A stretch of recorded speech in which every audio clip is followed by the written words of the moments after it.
The views and opinions of this podcast are solely our own, with no direct intention to offend or upset. Brilliant. Fucking brilliant.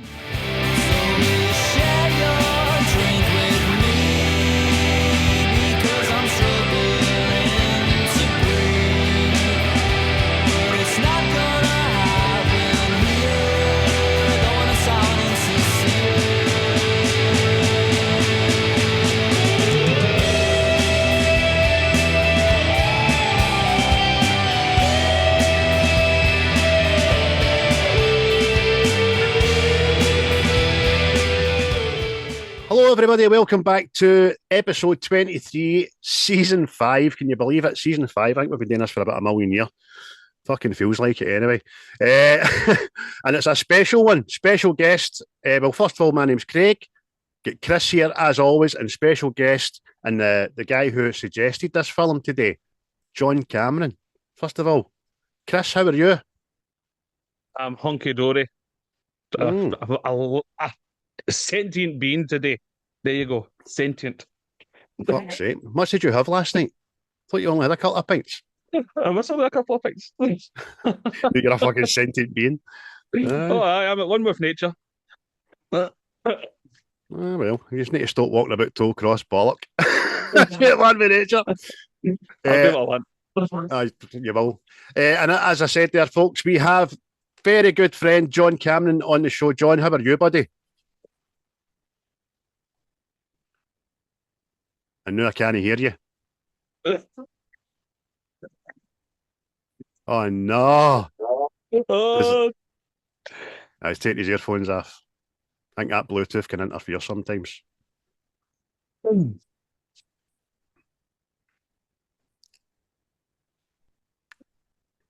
Here we go. This is going to sound smashing in the audibles. What about now? Yeah, sure. Can hear you now. Am I going to cause you an edit now? That's all right. Whatever that is. It's only about fucking 3 minutes. How are you, John? You all right? I'm good. I'm not quite as sentient as some of the other hosts, but looking forward to this. Should be a good wee gas. It's going to be good, mate. It's going to be good. You've picked an absolute doozy of a film, by the way. Absolute belter. And one I had to take off my list anyway. I don't know about you, Chris. Did you have that on a list?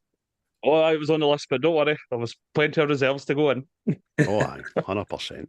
So, folks, as always, thank you for tuning in. We really do appreciate it. Big shout out to Quint for giving us the title tracks. Lewis and the boys doing good things, although I don't think they've been doing much gigs recently. And if they have, they're not doing their PR very well because I've not seen fuck all. So, boys, screwing it up. Let us know when you're gigging so we can get out and get a pint and all that. And also to Native Oranges. Oranges? Orange. Have your oranges. Native Origins, who Tim obviously is the CEO and director and inventor of, and they will be with us in April. So can't wait for that. Good to see John's got the advertising up in the background there, mate. Well done. Top quality. Facebook group page is at 461 wee happy chappies and ladies. And the YouTube channel's up to 338 subscribers. And you can get us on all platforms, X and fucking Facebook and all that jazz. Aye, because fucking when I go, no, it's Elon Musk, America, an American senator, an American celebrity, Elon Musk, Donald Trump, America. Something like that. Oh well. I think he's lying about the amount of porn on his feed as well, Craig. Aye. I guess I know. You call me a wanker? It's garbage. X is garbage. It's. And you would think that fucking Elon Musk actually owned it, wouldn't you? Stuff like that, bastard. Nice. Take a leaf out Zuckerberg's book and just fucking kick back and watch every cunt do it. So, as we've been doing for the last few months, we asked the Facebook group members if they want to give us one film to choose from, and if they would also like to come on and talk about it. And then every 3 weeks, we'll pick one for random and get them on. We've had a couple of crackers so far. We had Jaws, we had The Death of Stalin, and now we've got John here with an absolute classic from 1999, Fight Club. John, why Fight Club? Fight Club was one of the movies when I was sort of growing up, in my opinion, but I wasn't quite. I was like 17, 18, so I thought I had it all sorted out. And then this movie came along, and you're like, man, that's earth shattering. That, like, just some of the stuff you've seen in it and hearing, and you're like, aye, that's what life should be like. Fuck consumerism and all that kind of stuff, you know. So I attached myself to it, thinking it was cool more than anything else. And then, like most people, you watch it a good few times, and you pick up something new every time that you watch it. Even watching it last night, picked up a few new lines and things like that I don't remember remembering. I just got that way that you didn't see many movies better than it. Even at this day, probably. But I mean, even IMDb kind of supports that. I think it's 13th on their list of 250 best movies. Oh, so, is it? So it's well rated. It's high up there. I'll be honest. When I watched it last night, didn't quite like it as much as I did when I was younger. But I'm putting that down to my own age. Aye, aye. It's a bit of. When I watched it again, I watched it for the first time in maybe about a decade, and there was a bit of fucking disappointed in myself how I've let myself become part of the fucking rat racing. Do you know what I mean? So you got all the IKEA furniture in the living room then, aye?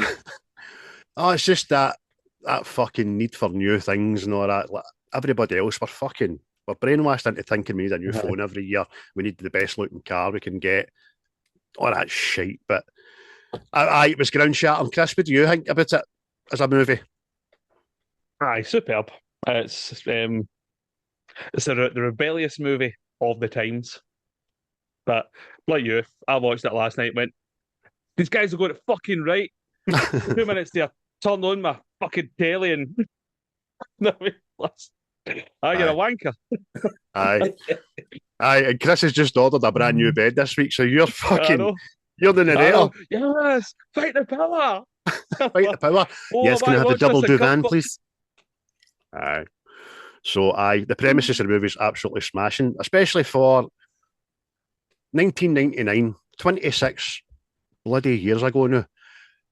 But a lot happened in 1999. A lot happened. And John's going to tell us what happened, didn't you, John? What happened in 1999, mate? Thank you for building that right up. That's fantastic. Well, in terms of just things that happened, 1999 was the year that Bill Clinton's impeachment concluded. We could go around the room and do Bill Clinton impressions, but we'll maybe just leave that. Yugoslavia conflict escalated into a war. Pretty much changed the whole face of Central and Eastern Europe. You had the space shuttle Discovery being the first vessel to dock in the International Space Station. Oh. You had Sony develop an AI robot dog. So all this AI that's kicking about now, it's not as if it's brand new chat. It's been about for goddamn decades now. You had the Columbine disaster, which is a whole conversation in itself, isn't it? I can't remember. Aye. Columbine High School Massacre was in 1999. Right. And of course, 1999, being the year that we all wanted to party like it was the year of the Millennium Bug with Y2K, when space aircrafts were all meant to fall out the sky, but no, that happened just this last week, didn't it?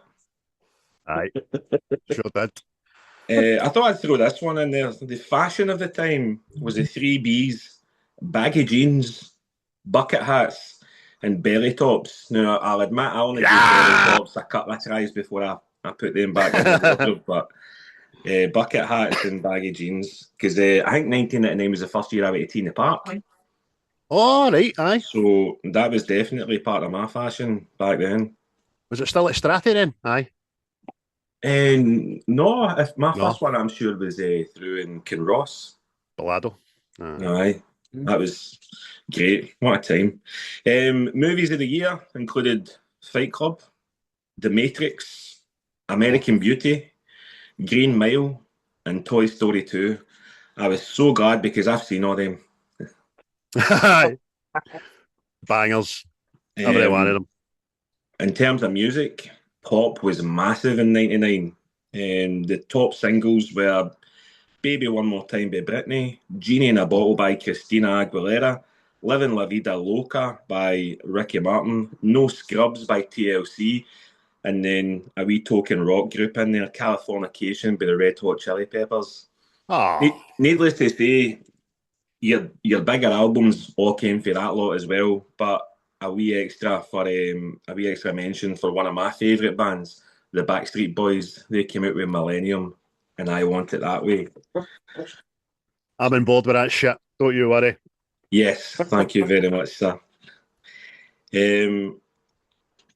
On a sadder note, the death of 1999, the people that were taken away from us maybe too soon. JFK Jr., no, the other one, the most famous one, it was JFK Jr., so I don't know how famous he is to us. Stanley Kubrick passed away in 1999. He more than likely would have loved this movie. Buddy Rogers passed. Scatman John, Dusty Springfield, one of my own personal favourites for the wrestling world, Owen Hart, died in 1999. Jeez, was that long ago? Aye. Hell, I remember watching that live. I was sat up on my ma's couch watching it and watching JR tell us that he passed away. And I was like, what? Couldn't sleep after it. Went to school the next day. That must have been about, what, 2 or 3 in the morning that happened when you were sitting up watching? Aye, because they all start at 1 in the morning normally. So, aye. But there we go. That is 1999. Brilliant, mate. Thanks very much for that rundown. A lot happened. A lot happened, Foxy, in 1999. See, talk about the Millennium Bug, by the way. I remember, I'd have been, 7 or something. And I remember being no well at the time. And I remember saying to my auntie, I think I've got the Millennium Bug. Get here, you fucking idiot. As a bug in a boot.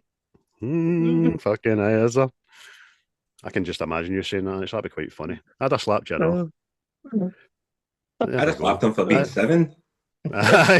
7. How about age were you in 1999? 17, 18, you said? Me, 17. I'd have turned on the 28th of December in 1999. So I was still underage for the big ball dropping. Jesus Christ, man. I was 2021. I was a bouncer in the garage and I was working that night. I get treble time for it and went to a party for 2 days. Quite right. Can you do that now, could you? Could you fuck? No, could you hell? You could walk about Glasgow and hug people and all that shit without getting your face tanned in by a junkie. But there we go. Simpler times, as they say. So Fight Club was out, as obviously this is a film that John has picked today, and it was directed by a very forward-thinking David Fincher, but it was actually a book, wasn't it? Written by Chuck Palahniuk. I don't know how to fucking pronounce that. But what a premises, what a book. Who was in it? Chris, tell us who was in it cast-wise, if you will. Oh, it's a stellar cast, but the ones I wrote down, Edward Norton, Brad Pitt, Helena Bonham-Carter, Jared Leto, Meatloaf, who's also deep, Holt, McCallaney, Zach Grenier, Ian Bailey, David Andrews, Richmond Arquette, and Rachel Singer. I thought I'd give Rachel Singer a wee shout there because she's Chloe, and Chloe makes me laugh at one point. So you left out the Joker. I said Jared. Oh, did you? Sorry, Chris. My old ears. He's just the one that sticks out like a fucking sore thumb, and that's for the eyebrows, man. It's fucking mental looking. But it was a running time of this movie, 2 hours and 19 minutes, and had a budget of 63 million, making back 100.8. So still in profit, I suppose. Doesn't really matter to us. Doesn't make a movie great or doesn't make it fucking shite. It's all subjective at the end of the day. But released in 1999, absolutely brilliant. And it gets an ImDb score of 8.8 out of 10. And Rotten Tomatoes, a very respectable 81% out of 100, which is roughly the same. Have you get a quick synopsis for us, John, about the movie at all? So essentially the film is about 1,000,001 things, if you were to break it all down. But the movie itself, you can probably look at it as one man's struggle with mental health, is how I see it. He has obviously an identity disorder in which he lets the voices in his head get a little bit too loud, and then that takes control. And it sort of speaks to other people's voices that they have in their heads, and before you know it, you have a lot of people in one space, and they all push towards the one goal. But you could honestly say that it is about consumerism. It's about toxic masculinity. It's about how feminine the American male was seen to become through, obviously, Mr. Palahniuk's eyes. And then it finishes off nicely with a realisation of, as great as those ideas are, there's certain ways to go about things, and maybe blowing up buildings isn't the way. I don't know about that. The fucking world we live in now. I'm all for digging up Guy Fawkes and reincarnating the bastard, and sending him down to Parliament to finish his job. You know what I mean? Well, I think the idea of bringing down the financial institutions so they all start at zero again would be a great one.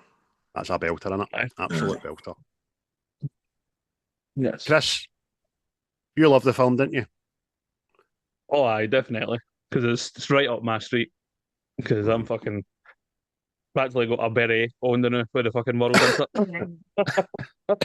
Fucking, oh, what's that? You're going to work? Oh, there's skis a wee bit of tax after you. Okay. I suppose it goes towards the system. We need men after you. Come on. Like, no, fuck you. Aye. I know. The whole thing. Look, we've spoken about it many a time. You've got people out there that haven't got 2 pennies to rub together, but they're away getting the fucking iPhone 16 Plus on finance, know what I mean? You're like, really? But, aye. But the fact that it pokes a jibe at all that, when I don't think, well, I say I don't think many films did do that, but this certainly does. 100%. There was a few, I suppose, in roundabout sort of other ways. Do you know what I mean? When you look at American Psycho as well, totally different film, but a serial killer, blah, blah. But again, it just highlights everything that's wrong with fucking society and striving to be what people perceive as being the best you can be, but money, wealth, power, all that shit. But it's brilliant, an absolutely brilliant film. And like John said off camera beforehand, watching it again for the first time in years, I didn't realise how quotable this movie was, by the way. Oh, aye. Definitely. Aye, like you said, it's 26 years ago, but there's still so much that's relatable to today. Mm-hmm. And that's it. See the way it actually mirrors today's society so much. It's fucking quite freaky. Know what I mean? Talking about the toxic masculinity thing yet. The way the world is right now, guys are told, no, you need to be a certain way. The way you were is bad, know what I mean? And this is like the pushback against it, know what I mean? It's quite freaky how it mirrors today's world. Aye, because Palahniuk, that's what I'm calling him now, the author of the book, he wrote it in 1996. Now, he first came up with the idea for a novel after being beaten up on a camping trip when he complained that someone nearby campers were making a noise. So when he returned to work the weekend after, nobody questioned where the bruises and the cuts and all that came from. Nobody wanted that kind of fucking, they didn't want to know. Do you know what I mean? They knew something happened, but they just didn't want to know. And that's when he realised, by the way, this is fucking society, man. Mental, innit? Oh, it is. 100%. Well, I mean, everybody's just preoccupied with their own wee world. And the whole thing, go to work, buy this shit you don't need. Just live and forget what else is going on about you, know what I mean? Mm-hmm. So it's like, they live, mate. Stay asleep, obey. Aye. I was going to mention that and all. They live, but it's you absolutely love. I think it's all right, but it's had a good premises as well. Do you know what I mean? Exact same thing. Palahniuk actually said that he thought the film was better than his book. Aye, I seen that as well. You do not hear a lot of fucking authors ever saying that. Stephen King, for one, he's fucking never happy, that bastard. Well, see, actually, the ending in the book, it was different from the ending in this film. And I was going to ask you if you prefer the ending or prefer the ending in the book, right? So obviously we know the ending of the film, right? But the ending in the book ends with, say, the narrator, Edward Norton's character. He wakes up in a mental asylum, and it turns out, see, all the people in Project Mayhem, they're actually workers in the sane asylum. So would you have preferred to have seen that ending, or is this ending in the film better? I think that's one of the ones where you could put your two hands together. Like, see if you still have the cash and everything like that, and he delivers that last line. You met me at a very strange time in my life, and then it cuts to him in the mental place. I think that would give you the best of both worlds because it still ties up everything. But the ending sort of fell just it got you up and up and up, and then just cuts. I mean, I never watched The Sopranos. Send your hate mail to me. But I've heard that The Sopranos is one of the worst endings in the world when it just cuts, and I guess I kind of don't like endings that are like that either. But you would want to see a wee bit of aftermath, I think, in the movie. Do you know what I mean? But even if it's just like generic news reports of everything that's came down, do you know what I mean? Like reporting about how that's all the financial institutions all gubbed and everybody's like panicking and it's chaos and how the government's responding and all that kind of thing. Just like voiceovers, the way they do, like from one report station to another. Like you could have added that in, but I would go for that mental institution ending. To be fair, I think that would have looked really good because then you go to the Easter eggs are going, oh, he was in it. He was in it. No. So it's the first I've heard it. I never thought to look into the different ending in a book and all that. So there you go. That's me, educated. Hearing it, I can definitely see it. And but I didn't know any different for this ending. So, but aye, definitely. But I get what you say there, John. So you like a film wrapped up, kind of a wee bit more than getting left to fucking. Well, what the fuck happened there? Don't be right. See, Sopranos, right? I only watched it for the first time last year. And I get the ending now. But I can imagine watching that thing for 9 years, but 8 or 9 years, and then that happening to me and having the internet to speak at it every day to, what the fuck was that? What's going on? You know what I mean? Yeah, the struggle was real.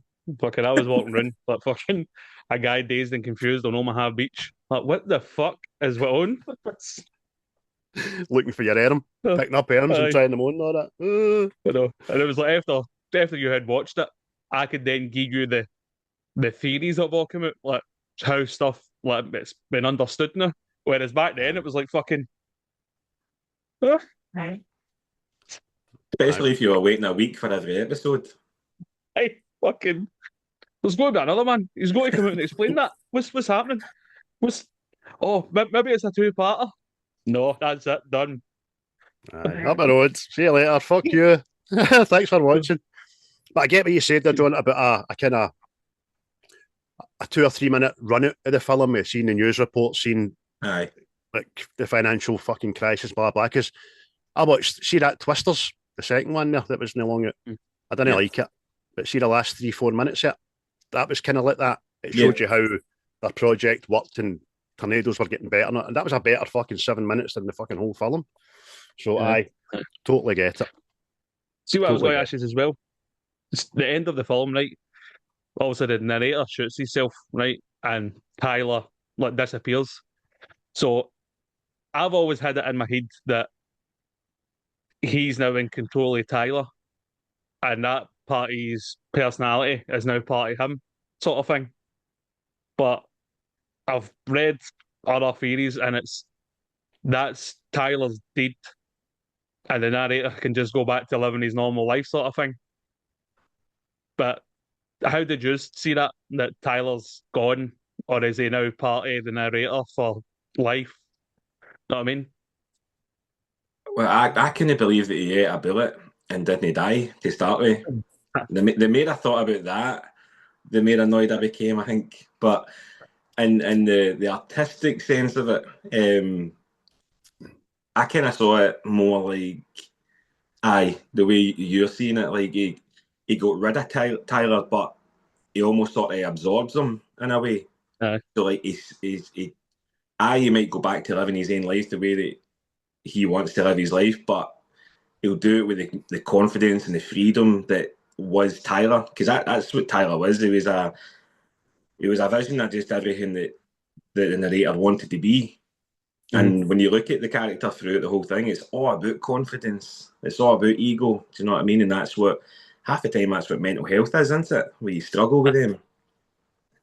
So I saw it as a kind of, not a killing, but an absorption. So in a way, they made it like a sci-fi movie. Do you know what I mean? A wee bit like Highlander, where there can be only one narrator. Aye.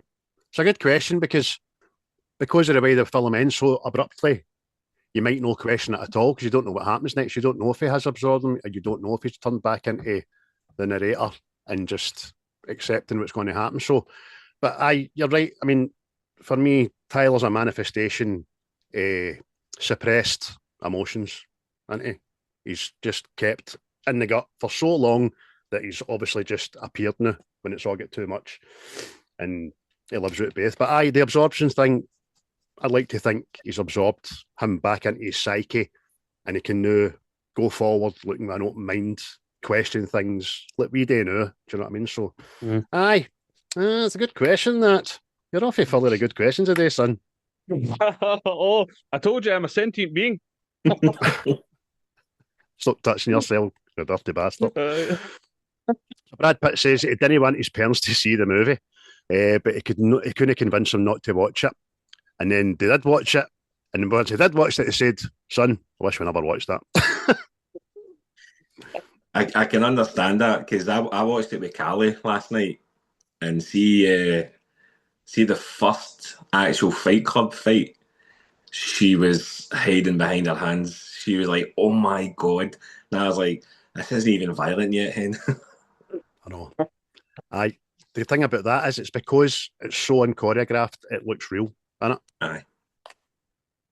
Well, that's what they said about the punch, isn't it? Like the I want you to hit me as hard as you can. Like there's rumours online that was the director said to Norton. He says, "I want you to hit him, like actually hit him." And Brad Pitt wasn't expecting it apparently, and he just cracks him right in the ear. Brilliant, man. It's true. I mean, the two of them have backed up as far as I can tell. Edward Norton says it's true, and Fincher says it's true, and Brad Pitt says, "Yeah, wee bastard, that was fucking swat." But by the way, if it is true, well acted for the bold Brad Pitt. Do you know what I thought about at that bit? Having obviously seen all the stuff afterwards, it's dead like that scene in Django when DiCaprio busts his hand open in it. It just keeps going with it until somebody says cut. But I wouldn't in it. You can just imagine the director for Tarantino going like, "Keep going, fucking keep rolling." Know what I mean? Because obviously DiCaprio doesn't go, just keeps fucking acting, which is absolutely smashing. Other bits of trivia in here for you folks are that when Tyler catches the narrator listening at the door as he has sex with Marla, he's wearing a rubber glove. This was Brad Pitt's idea and caused a great deal of controversy with the president of production at Fox 2000, Laura Ziskin. She was horrified when she saw the scene and demanded that it be removed. However, at a subsequent test screening, the appearance of the glove got the biggest laugh of the whole movie, prompting Ziskin to change her mind. I never even thought about that. I remember seeing it and just laughing. Like that's how dirty Marla was that he had to wear marigolds. Chris, what do you think he was fishing for? Keys.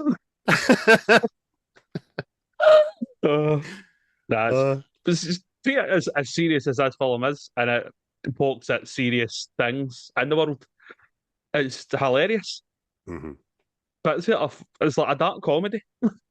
It's caveated with, I think, equal amounts of humour throughout because it's got to keep you up because a lot it's fucking making you down. You know that. Can I give you 2 hours of absolute seriousness? Can it? No. Everybody comes out the cinema radicalised. That's bombed down IKEA. To be fair, no many people seen it in the cinema. To be like when you compare it to loads of other movies. I'd seen something about that Rosie O'Donnell had a bit to do with that because she spoiled it as soon as she seen it. She didn't like the movie and she went on a talk show or something and said, just better that. He turns out to be him. Aye. Did she? Aye, work out, yeah. Who the fuck's listening to Rosie O'Donnell in the first place, right enough? But what a jealous, fat, ugly bastard she is. I think she maybe auditioned for the part of Marla and didn't get it, so she was just a wee bit jealous. Aye, fucking hell. Can you imagine Brad Pitt fucking turning up to do a sex scene with that fucking mess? Jesus Christ. I'm sorry, ladies, that are listening to us here, but I don't give a fuck. She's a hot mess. By the way, look, there's ladies that listen to this, aye? Aye. See the fact that she gave the twist away and all that, right? No, I know there's people out there that go, doesn't matter what film as they say, oh, I seen the twist coming, right? Did any of you see the twist in this at all? When I first watched it, nah, you didn't. And it's not until you watch it again where you start to pick up on wee clues. Like the fact that they are never in the same room, him and Marla, do you know what I mean, in the house, like she goes out one door and Brad Pitt comes in another. And then you've got like the guy that brings him a car when they're having a wee bit of a squabble after he's just done Angel Face in. And like the guy looks at Edward Norton's character. He's like, Mr. Durden, like, no, after you know what happened, you go back and you pick up on all that kind of wee things. But see, you lay that all out. I think that's just brilliant for Fincher, like the way that he makes it all visible to people once they've seen it. Because, like you say, everybody will always tell you they knew that Kaiser Soze was the guy with the limp. Do you know what I mean? No, they didn't. It's the same with this. There's no way you could have told that they were the same person until the hotel room. No way, man. Plus, you weren't looking for it, were you? No. Because especially, I'm struggling to remember if the first time I seen this, I seen the flashes of Tyler at the start. I don't think I did. Do you know what I mean? Now, the way he cuts in the penis at the end, that's his thing. But he flashes, he appears for like half a second and all. I don't think I noticed that. No, see, there is a couple of them. Now that you notice it, like now that you know that it's there's a couple of them wee bits where he flashes in before he's actually like going down a conveyor belt in the airport. There's a couple of them, but again, it's the same. Like they go through, you go through Google and see interesting stuff about it and that. And I'm sure there's one that says that there's a Starbucks cup in every scene. Horse shite. I found myself looking for it yesterday and never seen it.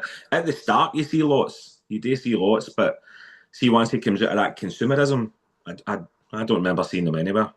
No.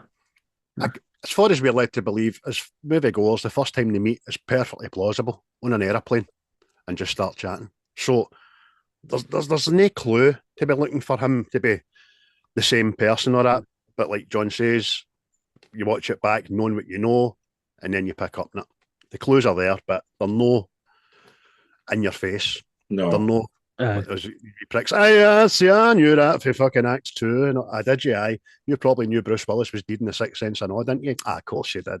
Well, I was going to mention that. See The Sixth Sense? I did say, he's dead, but I meant it as a laugh. You know what I mean? I was watching the film and went, he is fucking dead. Like, oh, you knew that? No, I didn't.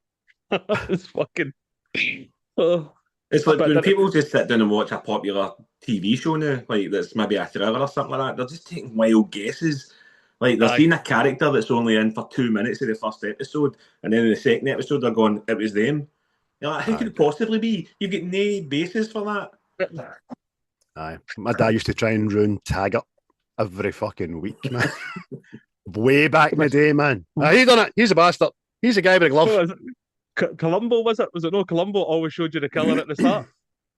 That was the most famous person in every episode, wasn't it? Aye, like, watch that bastard. Fucking love Columbo, by the way. He's one of my G's. Him twirling his moustache, he's not to be trusted. A cracking wee bit of trivia that I found was during the shooting of the film, Helen Bonham-Carter insisted to her makeup artist, Julie Pearce, to apply her makeup with her gommy hon, which to the outside world for Glasgow means she used the hand she doesn't use, you know what I mean, her left hand, so that it looked slap tone and thing, which is fucking great, man. a great wee thing for Bonham-Carter, who I've said on this pod many times I really don't like, but in this film, preach. I can't stand her. but I think in this film, she's tremendous. Aye, she's really good. She's really good. There's a bit towards the end where you can sort of hear her slipping back into her English accent. You know what I mean? Like, quite badly, but obviously they'd been filming for months by that point, so... Aye. You like her, don't you, I don't Chris? mind her. Aye. You don't mind her at all, don't you know? Oh, no, we offended her. No. She's not been in something that overly annoys me. You know what I mean? Whereas there is other people in films I go, well, it must be well documented by now. I don't like Ethan Hawke.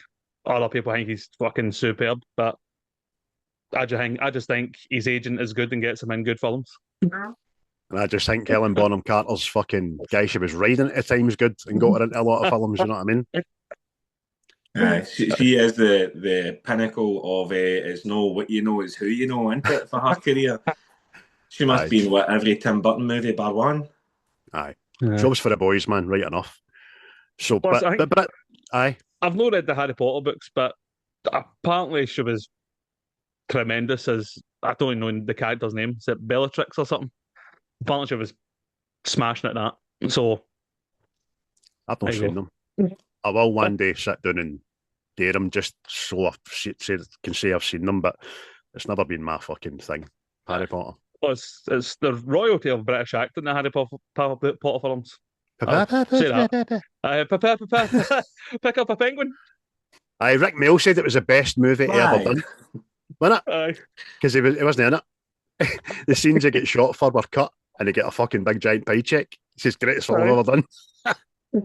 Can you like that, fucking God rest you, Rick Mail. You're fucking missed, I tell you. Brad Pitt and Helen Bonham-Carter spent 3 days recording orgasmic sounds for their unseen sex scenes. Just imagine them stunning at a dictaphone. Oh dear. Fucking mate, it's hilarious, man. See the noises Brad Pitt's making. He's walked in. There's a giant spider in the room coming towards him. Fucking what you did? See, I bet he's going to the point where he's just throwing in absolute terrible noises as a laugh, right? He's like, I wonder if anybody's actually listening to this, or they're just going to take the first couple, and then somebody's took the ones he's put in as a laugh, and they went, "That's it. That's what a guy sounds like." 100%. Just as the closing credits are about to start, obviously a bit of trivia that not a lot of people know. There's a flash frame of a penis at the end, which coincides with the very first fucking way back at the start saying about how Tyler, works as a projectionist, but likes to splice in pornographic bits into Disney movies and all that, which is fucking...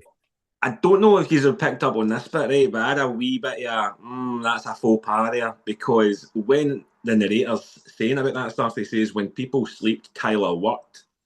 Right, so it made you think that it was like late night movies or through the night, and then it's a family movie that it has. I don't know too many families that are taking their kids to the cinema at 2 a.m. Do you know what I mean?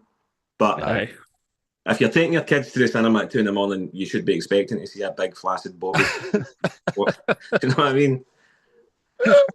Nice big cock. Mufasa's no right. I see that wee lassie just greeting. I was fucking ending myself, man. It's good because you get the couples looking at each other as if they've just been like flicked a switch on, and they're like, "Oh, hello," and then you get the sheer despair coming for the wee 7-year-old blonde. The mums and dads are kind of. Was it just me that saw that? Did you see that? I know. You know what I mean? That's funny. What is? See the mom, she looks at the reins and she goes, "It's bigger than your daddy's." Oh my god. Right, we'll get right into some of the best bits in the movie. John, he's a scene or two. What's your best bits? Oh, right. I seen when he's done Jaws with Tim, and he's all sort of stayed away from like the obvious best ones, right? So I'll try and do the same.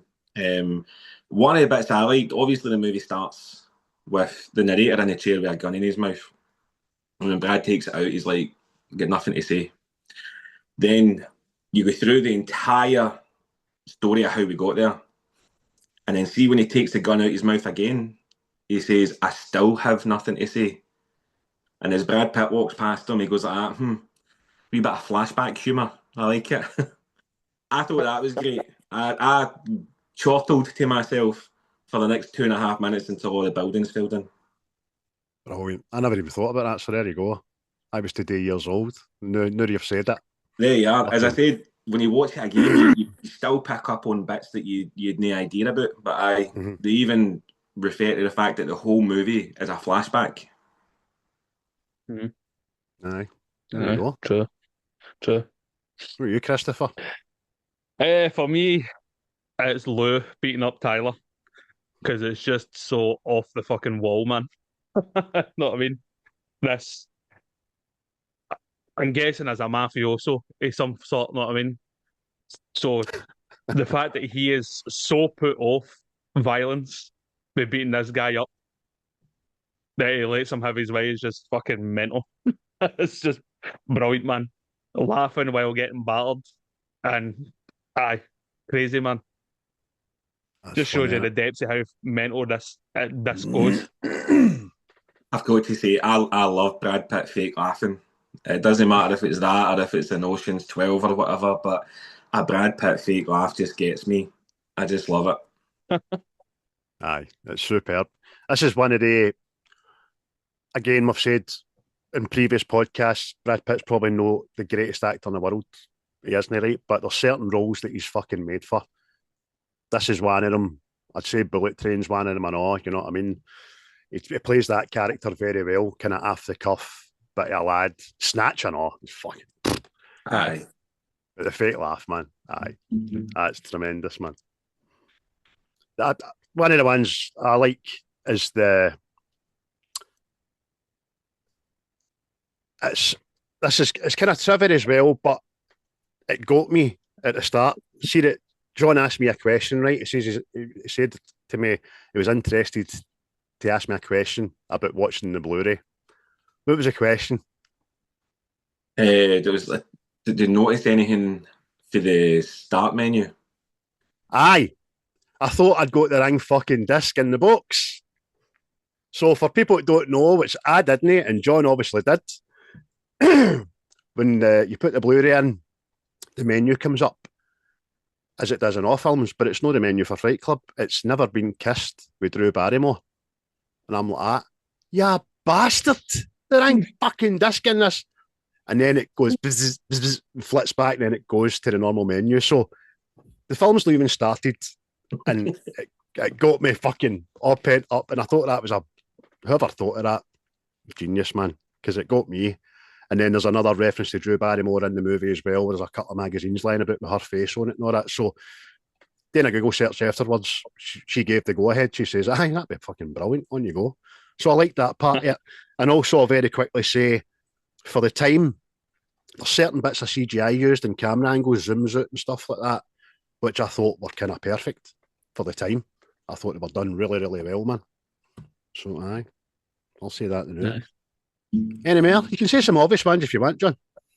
I like when he's obviously explaining that he's got insomnia and stuff like that. He's going to the groups, and then the whole bit with Bob, the first interaction, I just think is hilarious, man.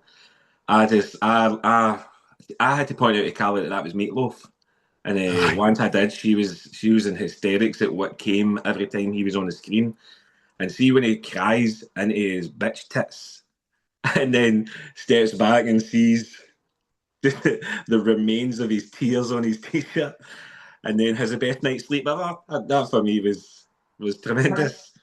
Aye, that's so well written, man. So well written. And again, they've took a serious subject, which all these groups are, people dying, death, all that stuff, and made it fucking funny. Chris? Oh, brilliant, man. Another one for me, again, there's violence in it. It's obviously when the narrator starts beating himself up in his boss's office. It is, again, crazy, mental, but so well done that he's conning his gaffer into having him pine him and funding this wee group of theirs. Know what I mean? Without him having to go anywhere. Brilliant, man. Throwing himself about, battering himself, because it's absolute carnage. I know what I mean? And all the way through it, shouting at the top of his lungs like he's being battered by this guy. It was insane, but also brilliant.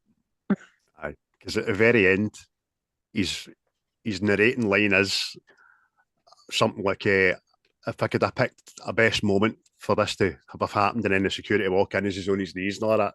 And I'm like, did you see the boss's face? I'm not even going to try. I'm not even going to try and explain this. That's what I mean.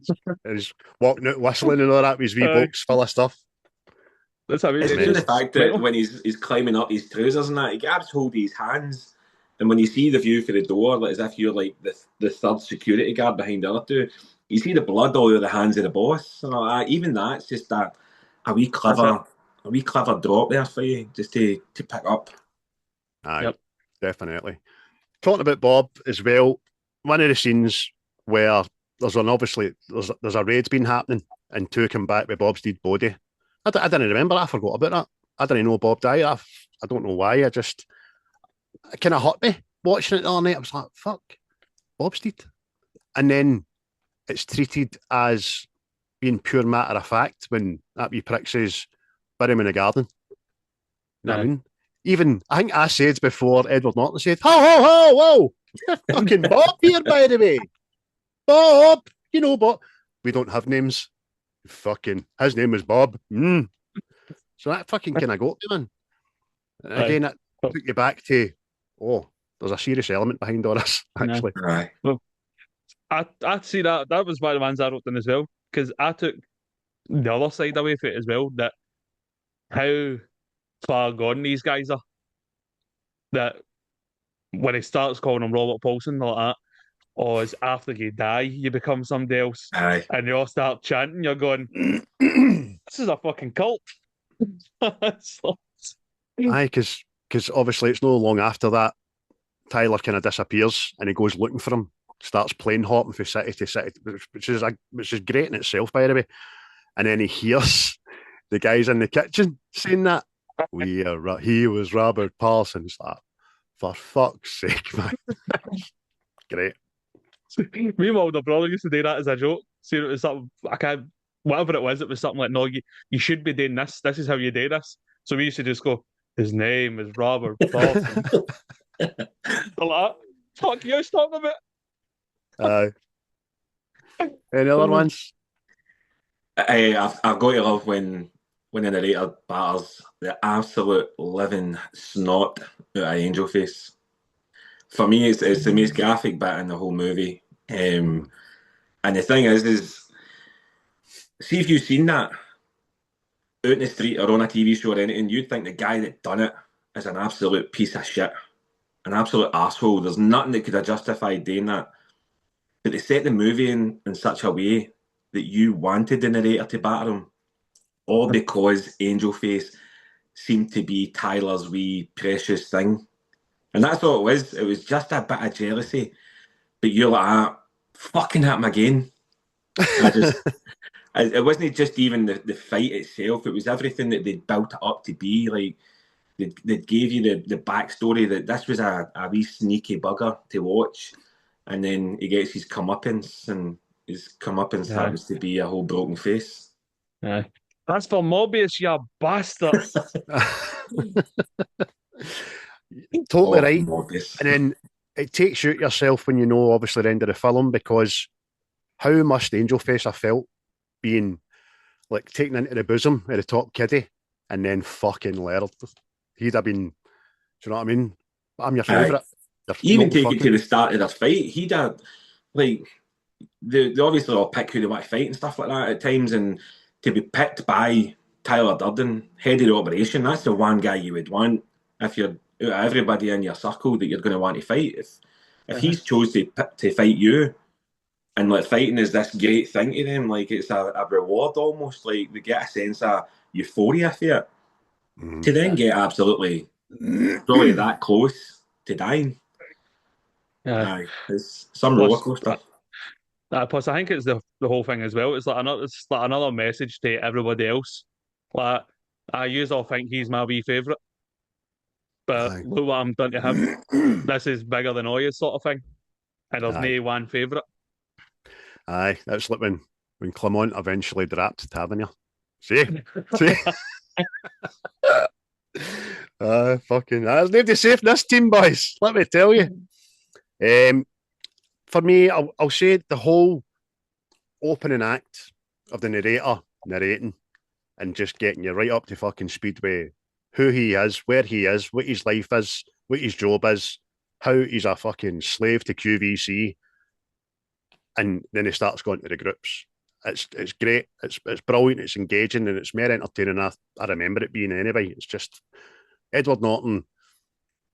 A lot of people don't like Edward Norton. I don't think he's in enough things anymore, really. I think he's a great actor. I've never seen him dial it in. He's been good in whatever he's been in, even kind of wee shitty films like the remake of The Italian Job and all that. He was great in that. And he's a fabulous actor. So I thought that whole opening act was great. Absolutely great. But that's what I was going to say. See this film, this is why the films I go, Edward Norton. But this is why the ones I remember him for. This and American History X. History You know what I X. mean? Aye. He's brilliant in both of them. And he even seeing the first, is it Primal Fear? He plays the wee guy with a split personality. That's fucking he's smashing it. But again, I like Edward Norton. Mm-hmm. He plays himself in the Birdman film. You know what I mean? Where he's trying to critique the play and all that, and apparently that's what he does behind the scenes in films. You know what I mean? But I reckon Fincher went like that. No, listen, son, you're here to act. Fuck up. Because apparently he's not the easiest guy to work with, which is probably why he's maybe not got as many roles as he wanted or he's getting at the moment. But he's tremendous. I just like that whole opening gambit. And I just thought it was fucking hilarious how he eventually pulls Marla. Says, you're a hitchhiker. What you doing here? He's pulling her up for being him. Do you know what I mean? It's fucking great. But I even like how that whole bit goes on and then they're negotiating which groups that they can go to. Do you know? Like they're having a wee it's so serious, these groups. Do you know what I mean? It's all about morbid stuff and how hurt people are that go to them and everything. It's all about grief essentially. And here they are, they're bargaining with each other about who can do what. And it's stuff like, no, you've got both the parasites, you can't have both the parasites. No. Come on, that's mine. I was there first. No, that's tremendous. And they're just trading it off like fucking co-parenting or something. Right. I don't know. It's fucking great. See that whole thing, the narrator character going to the meetings, what is it you think that it gets for that? Know what I mean? Like, know how he's an insomniac and he can't sleep. What do you think it is he gets for the meetings that helps him? Because some like that is just you feeding off people's grief. What is it? Well, know what I mean? Well, it's a real thing, isn't it? Let's be honest. There's a real thing where people go to AA meetings and fucking what do you call it? Grief counselling and stuff like that. There's professional mourners out there. People just spend every day going to funerals just to greet. So I don't know. He probably gets the fact that his own emotions are suppressed. He obviously doesn't know that with regards to Tyler, but he's letting something out. And maybe it is a bit of morbid that there's people out there worse off than him and all. I don't know. What do you think? I think it's all about that first night that he cried and he managed to have a good sleep. He obviously thought that was a cure for his insomnia. So then I'd say it's made to go with kind of addictive personality, because as you look at the fight clubs and how they evolve and everything like that, it's more and more, it's excess, and then it all culminates with again like going from Fight Club to Project Mayhem and blowing up the world. So I think it's for me it's about addiction, which is funny because he's at like AA and things like that, but no for AA. I was wondering because I was like, just what's the release valve? Know what I mean? Is it just the fact that I don't know, letting go in the world, accepting death or something. I don't know. So I asked the question, but he's good answers there. Good answers to good Thank you, questions. sir. Do you know what? Good with sentient beings. Don't know about that. There is no wrong answer to that question, son. That's what's good about it. I mean, no, Marla's just there for fucking free coffee and donuts, as she says herself, which is smashing. Which is a good pull as well, isn't it? Because it was all Krispy Kremes, half of them, wasn't it? Oh, aye. Fucking best I get there, man. You don't get charged £4 a donut in America for a Krispy Kreme, I tell you. See, I've got all sorts of questions for this, lads. All sorts. You know when he's in the house and he's talking about there's all these books that somebody has wrote and they call themselves like Jack's Left Foot, Jack's Rage and all that. Do you think it's him that's wrote them? And then he then starts adopting that when he's talking about things? Which means how long has he been in that house if it was him that wrote it? I thought they were for like Reader's Digest entries and stuff like that. Like, it was for a magazine, was it not? I think there was a big anthology. It was journals, wasn't there? That's what I'm talking like. I am Jack's fucking left foot. I am Jeanette's nipple and all that.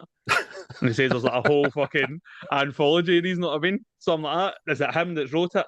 And then as the film starts going on, he starts going, I am Jack's bruised ego and all that. And I'm going, did he start adopting that?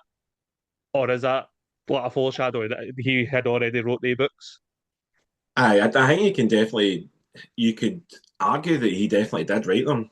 Because the whole movie is about him creating another persona with Tyler Durden. So what's to say, another part of his brain just went like that, I'm going to be Jack, and then just started writing personal stuff about Jack. I mean, there's nothing to have stopped him being Jeanette either.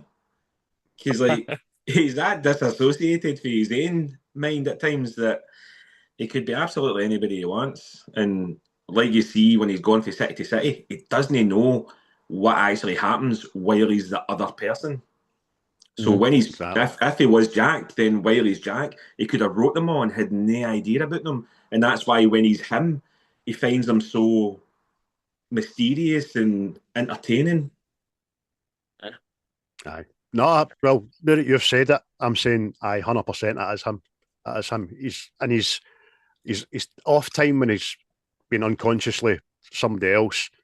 He's set up that house. He's went there. He's learnt about. He's obviously fucking making and selling the soap and all himself, and he just doesn't know it.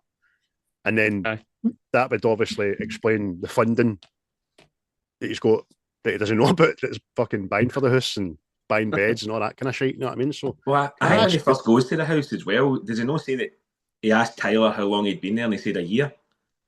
Aye. So, like, does he sort of hint to himself like? I've actually been here for a year, and fucking when you've not got any telly or anything like that, writing's maybe something that you would do about your bottom left limb. But it wasn't until I watched it for this, I was like, I kind of thought, because I just took it that that was somebody else that lived in that house and they wrote them all down. And then as the film starts going on, he starts saying it himself, and I'm going, has he been there as Tyler, who has said he's been there a year? And while he's been there, he's then became Jack and wrote the other things. Know what I mean? I like that. That's a thinking man's question, that. Did you get these online or something, eh? You're sentient today. Aye, telling you, mate.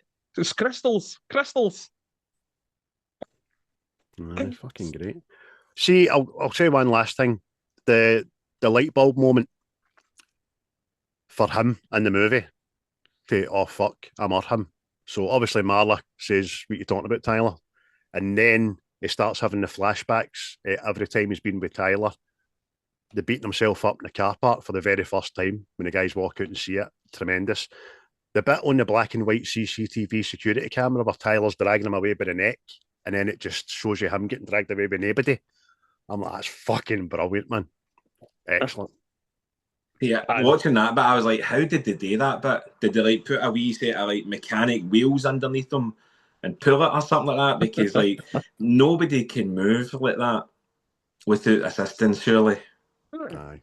I think the only person that's get close to it is Jim Carrey when he's getting beating himself up in fucking Me, Myself and Irene, and he gets himself up half a grand or that when he's unconscious. It's because he did do that, obviously, but that's brilliant. But it's great scenes, man. Light bulb moment. I can only imagine how people felt seeing it in the cinema. The ones that did go. I remember how I felt when I first seen it. I was like, fucking hell, man. It was. Aye. The reveal is tremendous. And then, it's like we've already said, see after you know that they're the same person, and you go back and watch the film and you see wee bits here and there, you go, oh, you dirty bastard. Because you answer your own questions, because when the light bulb moment comes on, you're like, but what about that bit? And what about then? And then how did that happen? And then you watch it back, and as you've pointed out, and John pointed out earlier, fuck. Aye. Yep. Aye. Superb, man. Well, I see another thing that I noticed as well. I don't know if you might have noticed. See, as the film goes on, it just seems that Edward Norton's character is like decaying while the Tyler character gets stronger. You know, because he starts like after every fight night, he's always bruised, battered, cuts, bleeding, fucking, and he's the big black sags under the eyes come back, and he looks grey, malnourished. Whereas Tyler starts fucking the pecs are out. Know what I mean? He's golden brown. He's wearing fur jackets and all that. You're going, hold on now. See, to be fair, see if you were built like Brad Pitt, I wouldn't wear any clothes. No. Same. And I think he was 35 in that movie, so that was 7 years ago for me.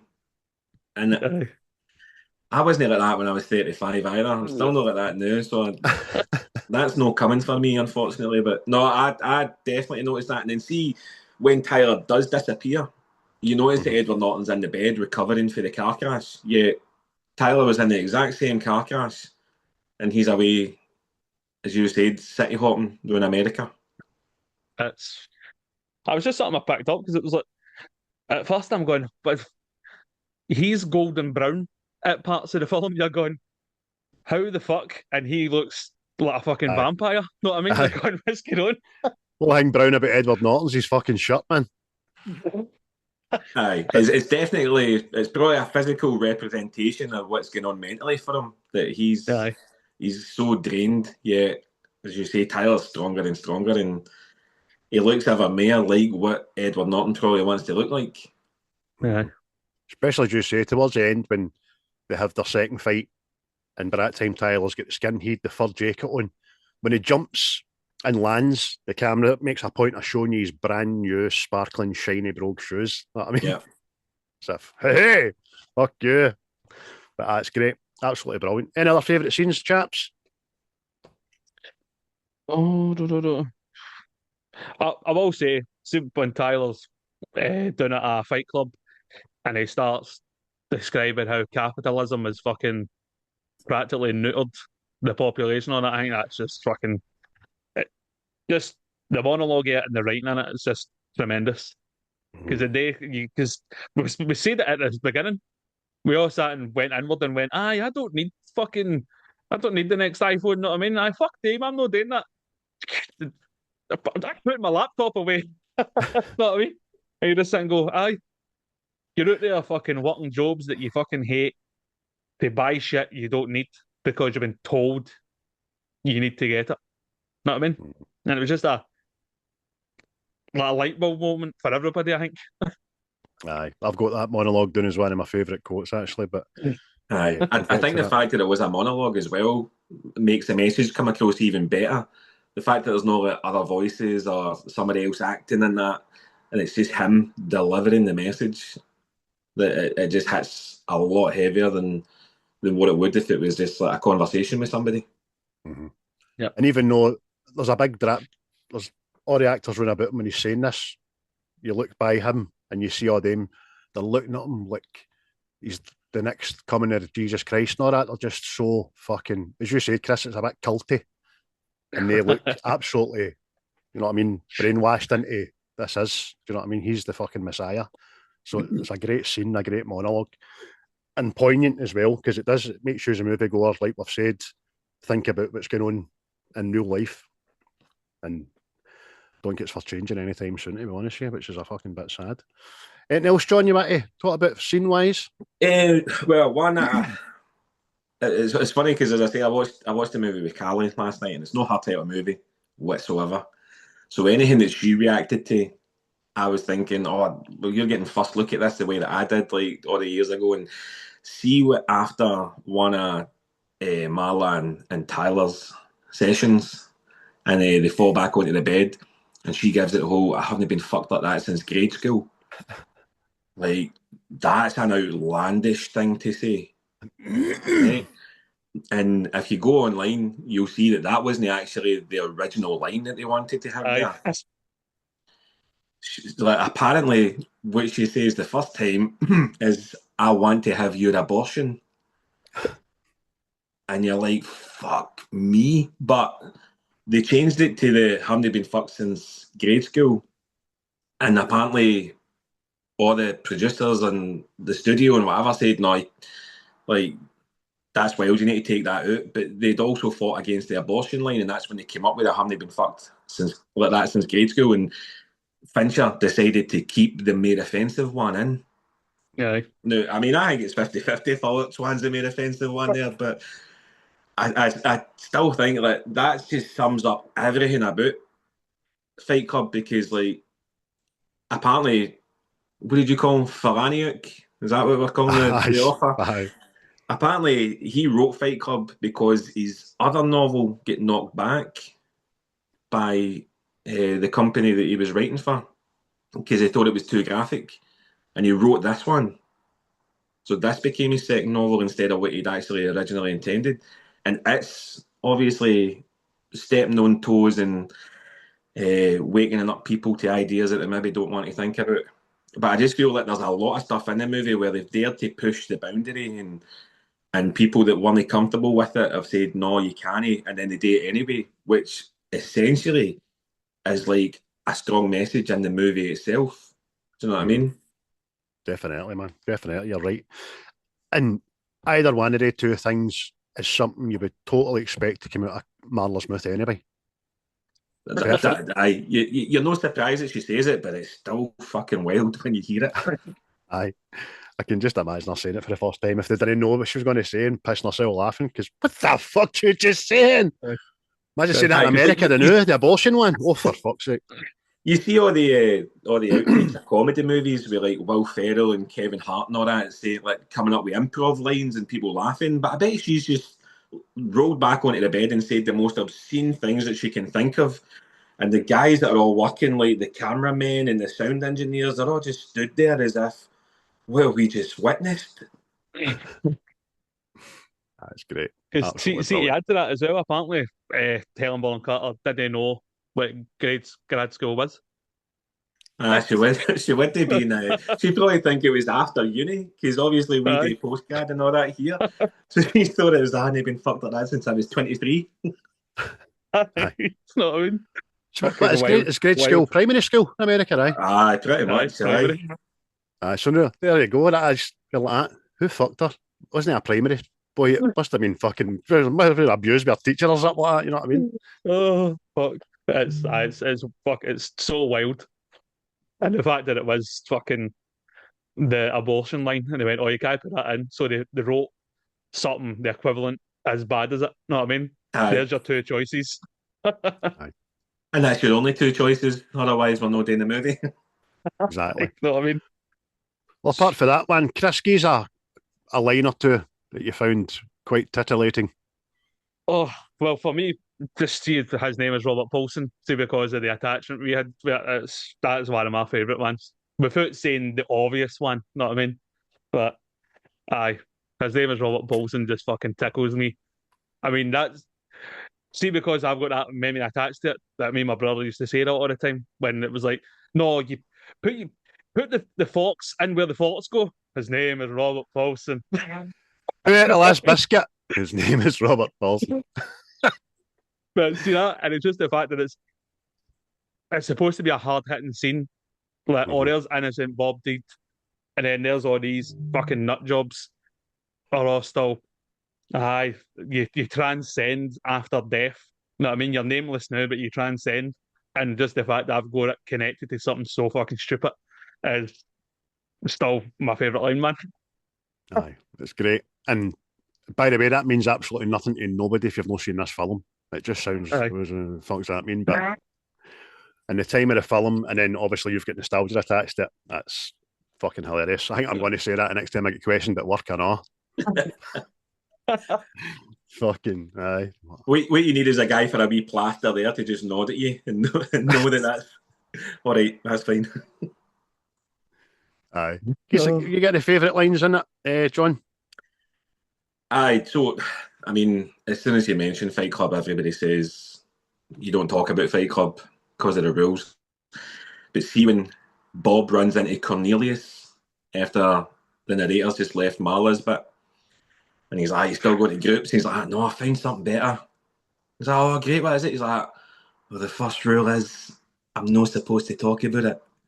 Right? And straight away you're like, that's brilliant. And then he goes, and the second rule is I'm not supposed to talk about it. He's like, I'm a member. It's all right, I'm a member. I thought that was great. Aye, it was fucking great wee line. Meatloaf's good in it, by the way. He is. He's been in a few things, that's what he has. But I think I know it shouldn't be, but I think the most uncomfortable thing in this film for me is his tits, man. It's not the faces exploding or the bullet going off in somebody's head and all that. It's just it's a challenging wank. He's got nipples and all, man. Oh, I can't watch that. The worst part is there was no fat suits or prosthetics used in that. But I won't do that. Fuck's sake. I wondered how long it was going to be before that gets said. John set me up there. They set me up.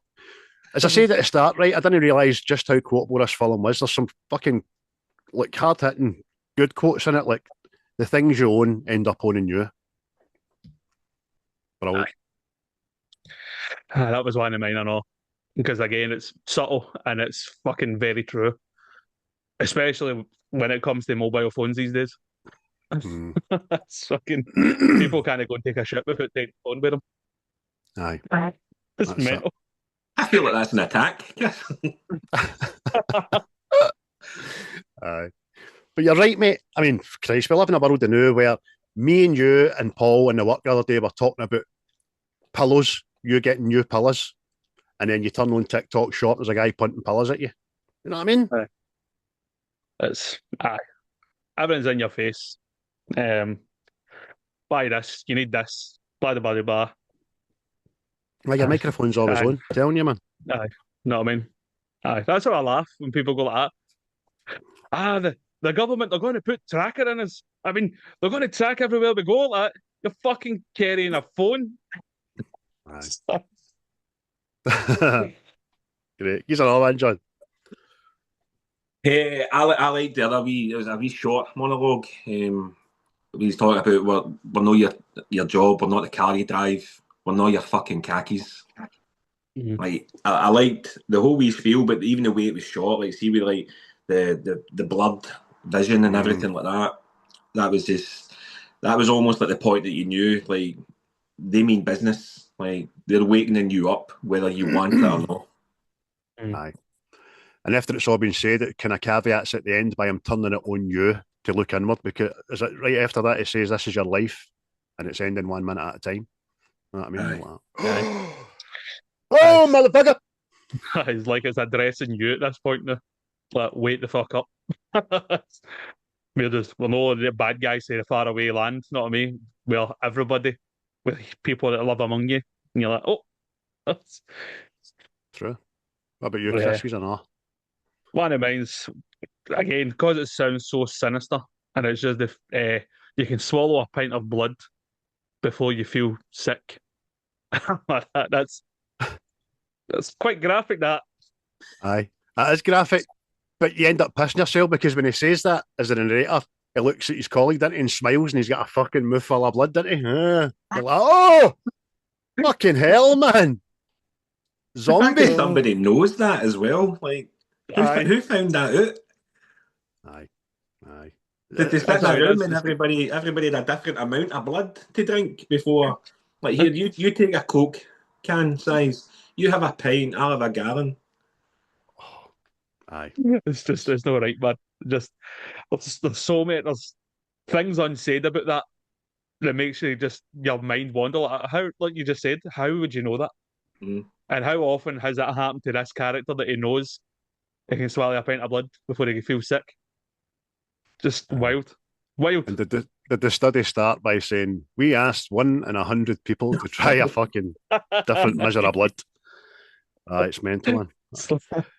The big monologue, I'm not going to try and do it in an American accent or like Brad Pitt, but as you said earlier, Chris, it's fucking tremendous and it hooks you in. And Tyler Durden just says, man, the men I see in Fight Club are the strongest and the smartest men who have ever lived. I see all this potential and I see squandering. God damn it, on an entire generation, pumping gas, waiting tables, slaves with white collars, advertising has us chasing cars and clothes, working jobs we hate so we can buy shit we don't need. We're the middle children of history, man. No purpose or place. We have no great war, no great depression. Our great war's a spiritual war. Our great depression is our lives. We've all been raised on television to believe that one day we'd all be millionaires and movie gods and rock stars, but we won't. And we're slowly learning that fact, and we're very, very pissed off. Brilliant. That's a manifesto to be fucking proud of, by the way. And again, it's something that you can take all of it, or you can take bits of it, and you could plonk it straight into 2025, and it's still as relevant today as it was then. 100%. Again, I can remember watching Entourage when I was younger, the TV show off HBO with Jeremy Piven, and thinking, man, that is what I want my life to be. And it just never happens. Brad Pitt was right. Brad Pitt was right. You don't become millionaires for nothing. No. You don't call your best pals baby. You know what I mean? Hey, baby. How you doing, baby? But it's very true, isn't it? It's the impossible dream that everybody gets sold. And again, look, they put it into new times. See the influencers. There's people sitting in a house with fuck all, or watching influencers that are on yachts and having fucking dozy times now, and they sit there and get depressed about their own life because they've not got that life, and that's fake. You know what I mean?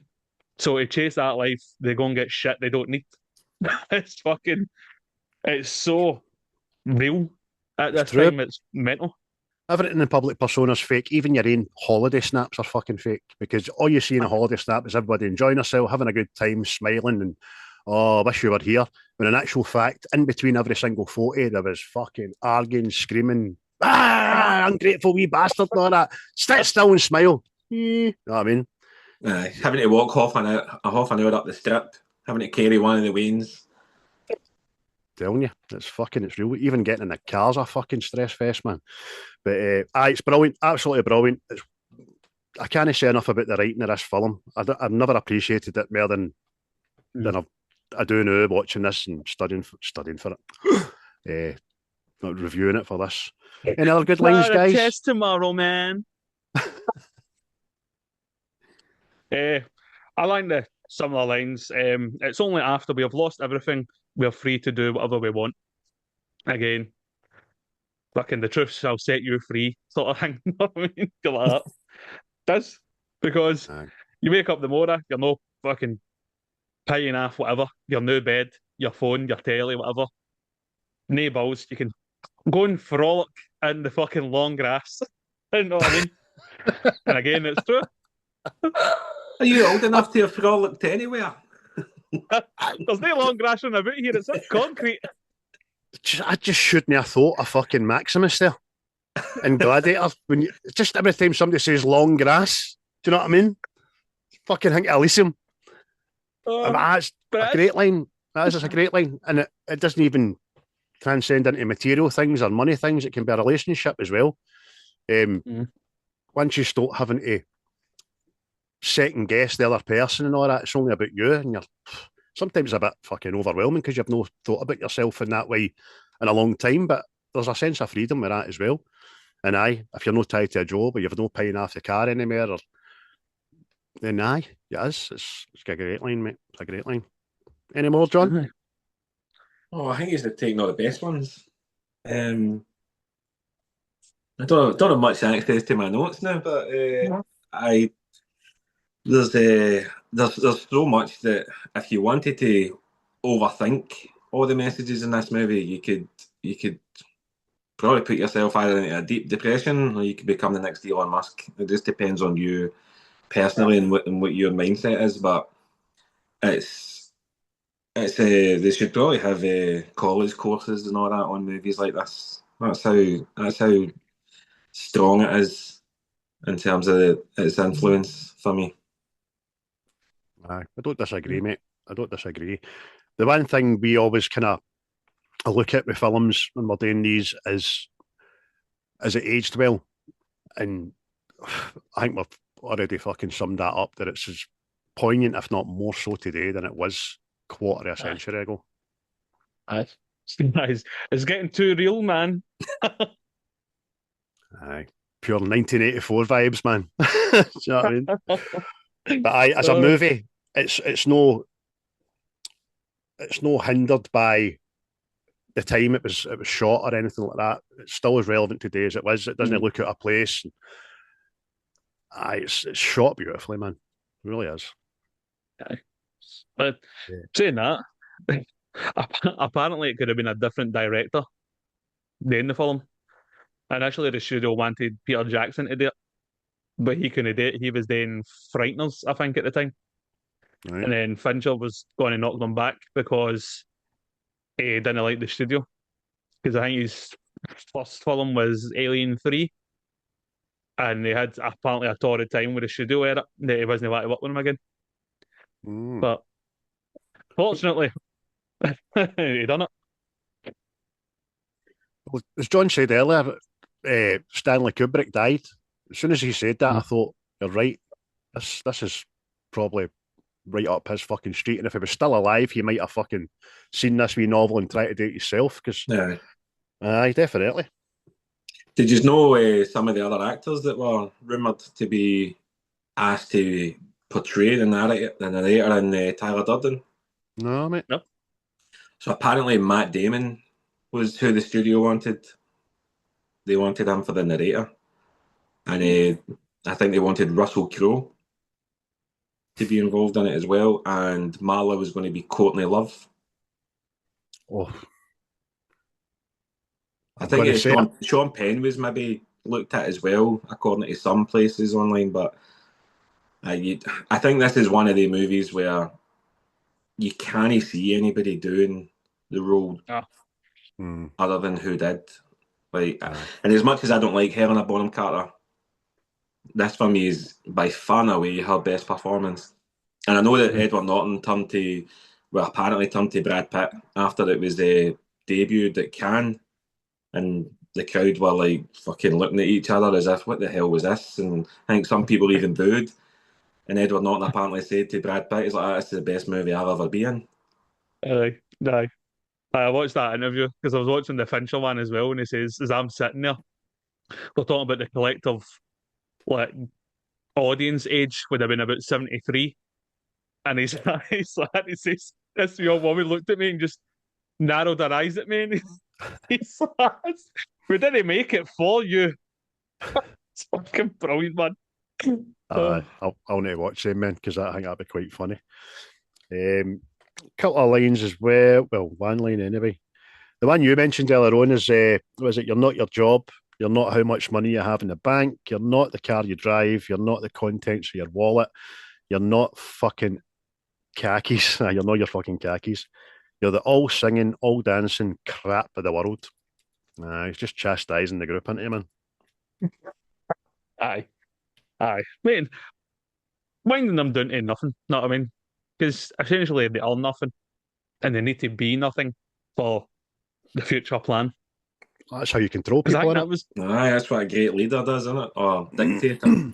I think that's how mental this is as well. Like, how smart it is as well. Like, how it goes for guys that are disgruntled with their life, want to go to a club to vent, know what I mean? Just punch something so they can go back to functioning in normal life, and then how they just become more and more radicalized to essentially be anarchists, terrorists, know what I mean? Mm-hmm. And it's just how quick it can slide, know what I mean? If you've got an ideal you can put in people's heads and just push it, know what I mean? Or just carry on itself. But there's essentially, Tyler started this, but he says himself, this is bigger than me, this is bigger than us. This will carry on when we're no here, sort of thing. It's just mental. Aye. That's it. Well, we've seen it throughout history. If a dictator can latch on to a growing fucking narrative and then spin it the way he wants, all hell can fucking break loose, you know what I mean? But is there anything in this film that you didn't like? Mm-hmm. Even just a little scene or a thing? I only ask that because the bit I don't know why, I just don't like it. See the bit the recruiting and there's people standing on the porch for 3 days. Yeah. No, that just seems like a wee, I don't know. I just didn't like it. I can't explain it. Just get off this porch. You're fucking useless. You're a maggot and all that. Does he do that? Oil him? Oil him? If it was left to just the first guy, it'd be fine. But see the fact that they put Bob in as the second guy, and then like they chastise him the first time, and that's it. He quits and he goes away. But then the narrator goes down the steps and drags him back and tells him, "Listen, this is just what you need to do to get in. You need to stay here for 3 days, and then we'll let you in." I think that helps still show like the difference between the narrator and Tyler Durden. Aye, no, you're right. You're right. Obviously, at that point, he doesn't know he's fucking Tyler, but Meatloaf must know he's the same person that's just shouted in his face, then ran down the stairs and says, come on back, stay on there for fucking another couple of days, you're all right, big man. So it was just... Aye, there's definitely things that, because you're dealing with the idea of split personality and he's both these characters, I think if you went through the film with a fine-tooth comb, you'd definitely be able to find flaws and faults and everything. For me, the one bit that I'm not happy with is the fact that he shoots himself in the fucking face and doesn't die. Do you know what I mean? I don't care how good a shot he is. He's not hitting that part of his brain that has created Tyler Durden and leaving the rest of himself unscathed. Like, for me, that's probably the biggest, but maybe the only nitpick I'm going to have at any scenes or things like that. You get any, Chris? Because even his wee guys say, I can't believe he's still standing. You know what I mean? He's a tough motherfucker. Aye, this wee scrawny £100 guy for that fucking condo in the city. Aye. For me, nah. I think everything's there that has to be, and changing anything, I think, would fuck it. I know you were saying about the recruits showing up at the front door, but I think that was more to show if these guys are really all about it, sort of thing. Are they going to stick by this? This is like the final test, sort of thing. So that's how I just viewed that. But for the most part, maybe like what John said earlier, the ending kind of showed you the kind of aftermath of what happened after the financial district's been blown up, know what I mean? But really, anything that's no said, I think it's left open for you to work out yourself, sort of thing. So, I don't think I would change anything. No, fair enough. As I say, it's just a personal. I know it's got a place in the film. I just fucking kind of, fuck's sake, what are you doing this bit for? Just be blowing me. I don't know. Fucking mental. Anything else you'd like to say about the movie, guys? And I will say this. I hope somebody did take Chloe and give her a one last good shafting before the end, because the last it was more than accommodating. I think the guy that they cut to in the rose, I think as soon as she says that, I think he's the one that goes for it. I think they've left that open to her interpretation, but I think he's definitely seen her. Because even that you just don't expect that to come out of her mouth. and it's like desperation and sad at the same time, but it's funny. The fact that she goes closer to the microphone, she's like, I know things. Can you hear me? Can you hear me? For the guys in the back. Bye. Nah.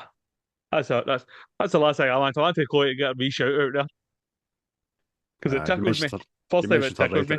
I have dildos and lubricants. It's just, get away from you there, you dirty bastard. So Tyler's got marigolds. Fuck you. John, what you gave this film out of 10, mate?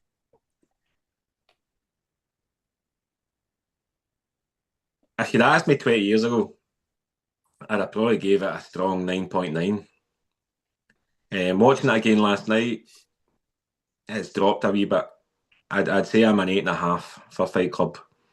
I still loved it watching it, and as I said, I picked up new bits that I hadn't noticed before. And there's a lot of stuff that, as we say, it still holds strong today.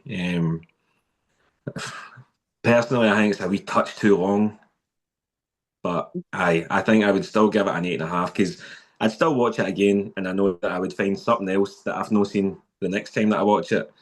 But I think Callie was a good basis for it because this wasn't her type of movie whatsoever. And she's not the best when it comes to watching movies, but she sat and watched the whole thing.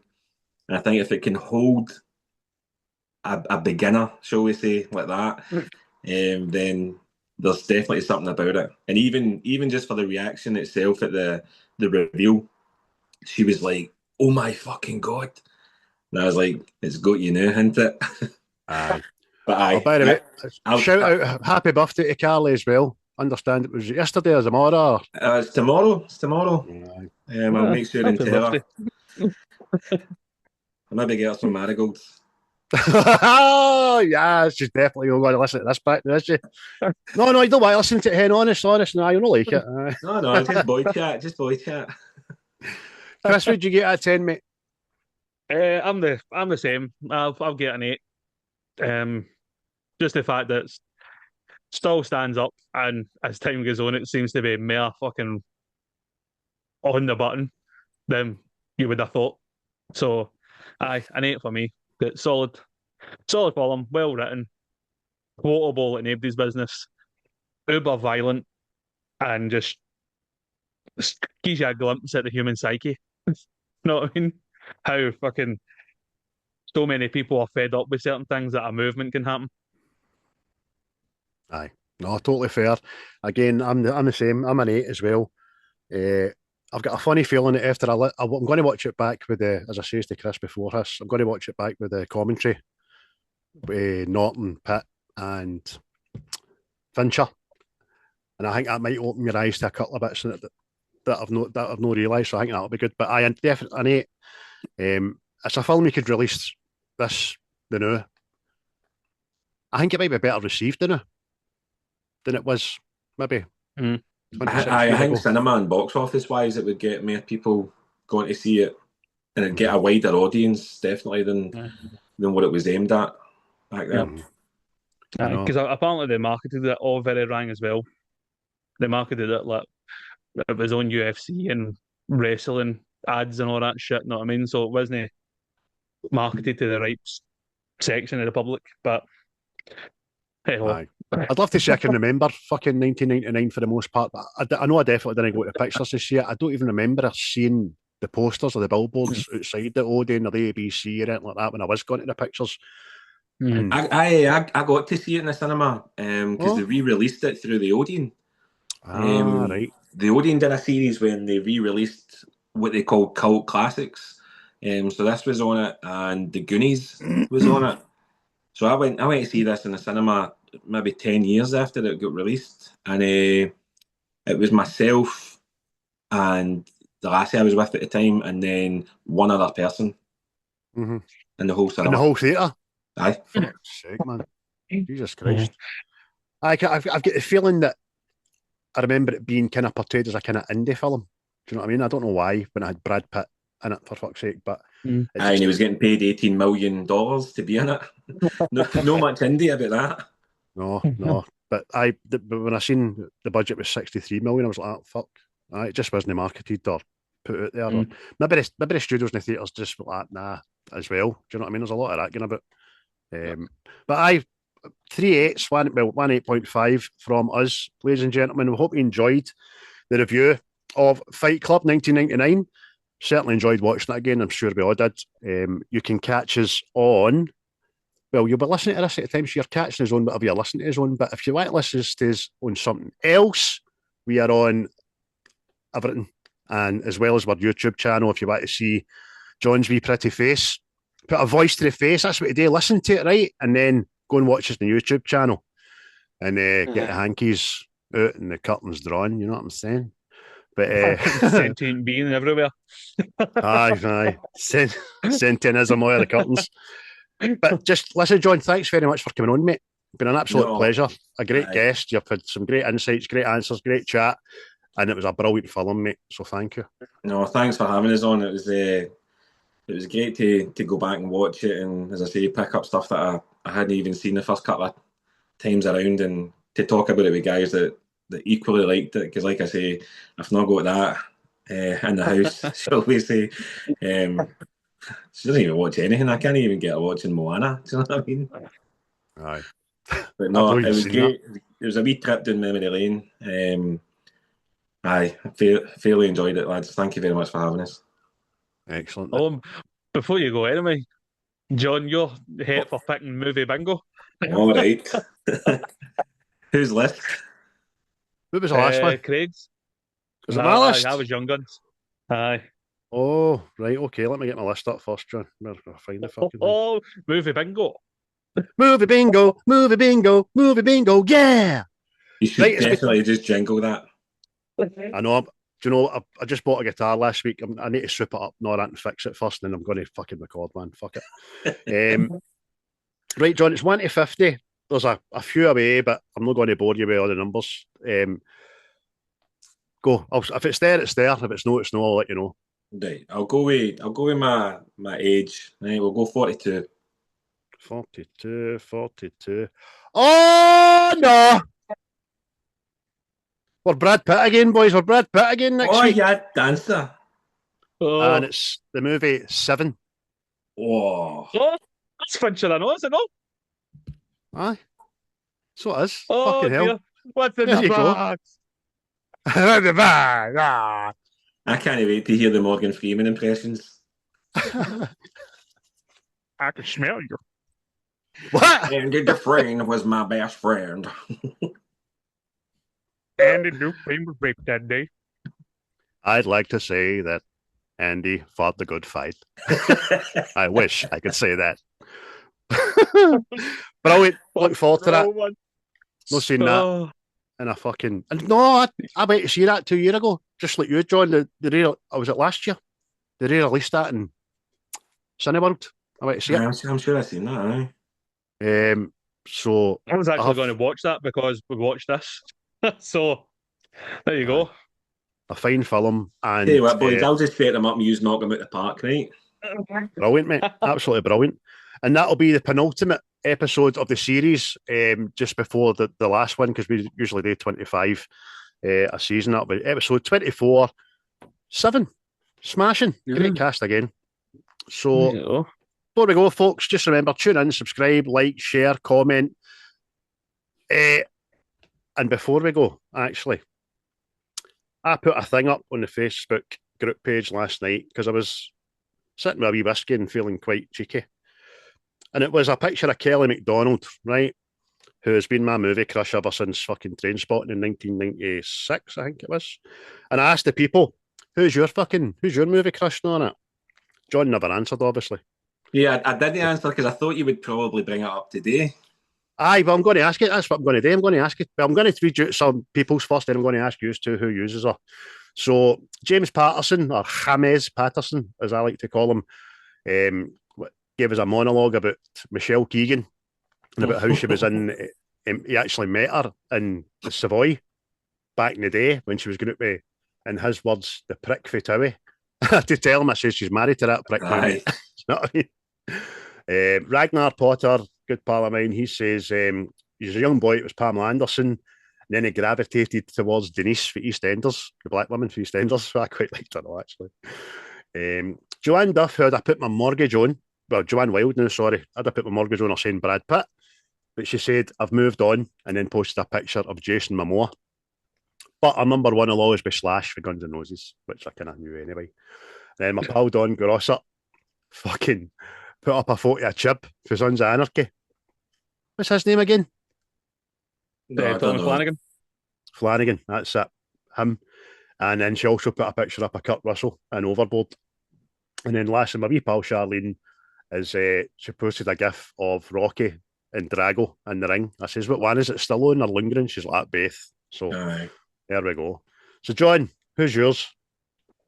I had a wee thing when I seen it, and I was like, oh, I don't remember having one, but then I can't remember what movie it was for either. I don't know if it was X-Men or not, but Famke Janssen is mine. She's a 90s Famke Janssen I'll put up against anybody. She's a handsome woman, that, by the way. Oh, yes. And she's a fucking mutant. Yes! Yeah, well, that helps, doesn't it? Christopher. What's his name? Philip Seymour Hoffman. What a party he'd fucking have, I tell you. I know. Oh, that was a good night out with Philip. I don't know. I'll just say young perverted me was Jessica Rabbit. Know what I mean? I think it was drawn that way, so you just go fucking infatuated with it. I'm not bad, I'm just drawn that way. I think that was fucking Chandler Bing's favourite celebrity crush. I know. It was. That's before you were born. I know, but I watched it as but a young child. And you're going, oh yeah, she's no bad, huh? Christ, the time you were born, it'd have been a period drama. Fuck's sake. Well, I'm getting the grade school jokes again. Yeah. I mean, you can't go wrong with Charlize Theron, know what I mean? Oh, Halle Berry. Remember Halle Berry and Swordfish? That was smashing that. No, I remember it in Monsters Ball. What one she got her jabs at? Is that Swordfish? No, Swordfish. But I'm just that. Mate, I'm a sentinel being, mate. I'm there for everybody. You're an equal opportunities employer, Chris. That's what you are. That's it, mate. Everybody's beautiful, man. Aye. Oh. So there you go. It's a bit of fun. So get on the Facebook group page, folks, if you aren't already. And if you want a film reviewed, drop me a line and you can be world famous for an hour and a half, just like John was today. And no, it's that good. I would do it again. That's what I would say to everybody. Mate, you're more welcome. Gives another suggestion. Just wrap it in and I'll stick it on the list. But that's us, folks. Jean Grey and X-Men. What was her name? Aye. The original one. Aye, because I've seen her in the faculty and all that. Aye, go with her. We'll go with her. That knows who I said. Aye, you did say that. That's her. Is it? Aye. Yes, that's what I thought. I thought it was you just realising who said that. Does that mean we'd be crossing swords? As soon as you said that, I thought you were talking about her that played Mystique, because I can now remember her name. And I was like, oh, you mean like Jennifer Lawrence? No, the first one. It was her. She was in Species, I know, wasn't she? I think so. Here, that's what it was. Species, half of Species, that's what it is, because I watched that film Species religiously as a small child. It's probably not the right film to be watching, but we'll go with her instead. Because it couldn't have been watching the fucking Alien, put it that way. No. Oh no. There's Xenomorph. He's got two mouths. Anyway, folks, listen, thanks once again. Goodbye from me. And goodbye for him. See you later. What you just said is one of the most insanely idiotic things I have ever heard. At no point in your rambling, incoherent response were you even close to anything that could be considered a rational thought. Everyone in this room is now dumber for having listened to it. I award you no points, and may God have mercy on your soul. The views and opinions of this podcast are solely our own, with no direct intention to offend or upset. Brilliant. Fucking brilliant.